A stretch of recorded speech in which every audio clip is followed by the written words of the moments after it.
Greetings, we're going to be going over the settings in this particular video. Let's start with the top left. Click on these three little bars here, and we can see that we can go to our recordings. We also have our recordings saved in Google Drive in a folder called Screencastify. If you need to upgrade, you can go here. Some of you may already be upgraded. Let's look at the options. So here we can see where we've gone ahead and selected Google Drive.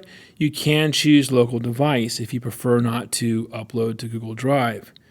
For example, if you want to save it to your computer, you can do so, but realize that video files are large and they may take up the space that's on your hard drive. So that's why it's recommended, and that's why I also use Google Drive, so I'm not using my storage on my computer for videos that are large. Plus, it's a nice backup. If I need to edit on a different computer, I can always download from Drive instead of having to manually transfer. Here we have some other things as far as notifications. You can select these if you like. If you want to look at all the keyboard shortcuts, there's quite a lot of them. Click on either of these. I'm a fan of shortcuts. I don't use them all the time, but I do like a shortcut here and there. And of course, our recording settings, you can customize your preferences here. And you also have a privacy setting if you'd like to look at that. And then our advanced. So quality file versus file size. It says record with medium quality. I don't want that. I want high quality. And so what I'm going to do is change this to highest quality, because Google Drive, for my account, I have plenty of space. I'm not worried about the size. I use YouTube to house my videos or Canvas Studio. There's not a problem with the file size there. So I really want the quality, because when students read text in the video, you want that text to be clear. You want your images to be crisp. We want full HD. So make sure you do change that setting there. And then go ahead and scroll back to the top. There's no save button, so we're good to go. Let's come back to these three bars. We can see the editor, which we'll look at. Let's look at Submit. Submit is interesting. It's a new feature. It's a way for students to go ahead and turn assignments in for you. Me personally, working for Wake County and Canvas Studio is what I use to house all my videos. And the other features as far as looking at adding annotations and adding questions. So here, Screencastify has this capability. I'm not going to go into great detail on how to use the Screencastify's ability for students to submit videos. We're going to look at that from a Canvas Studio perspective, and that's just my preference.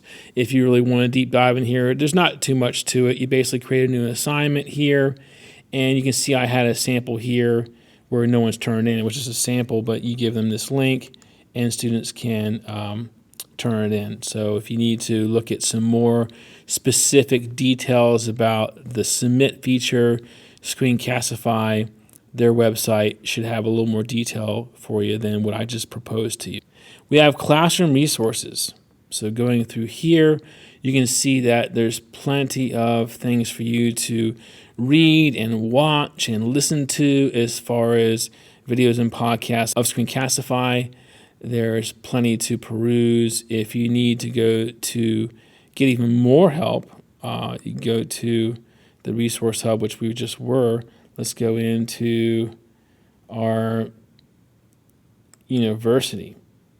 So Screencastify University is where you can get your certification or your badge, so to say. So if you want to go through this course, feel free. There'll be much more detail than I'm providing you here. There's also a course for students to take, Master the Screencast Junior. If you want your students to take it, you can see it takes 10 minutes. Of course, you also have the Flash, which will get you up and running in 10 minutes. So there's some other resources than what I'm providing you that may cover some content that I'm not covering in this particular video. Again, let's come back to our options. Coming down further, there's your help, switch accounts, and sign up. So that's a look at just everything that's in here. You can see that was quite a bit. We come over, here's another way to get to my recordings. Some of them are duplicates. We come here in notifications. You can read through this, and you got your notifications that come through. And coming into our settings, we can see we have the resize tab here. That's by default. I left that alone. You can leave this alone. It may be off. That's fine. It just means it's not going to restrain it to a certain quality. Your frame rates at 30 is fine. Auto stop, you want to go ahead and keep that off. And then that's a personal preference as well. Lastly, we come down here to show more options, and we can see you can change the countdown.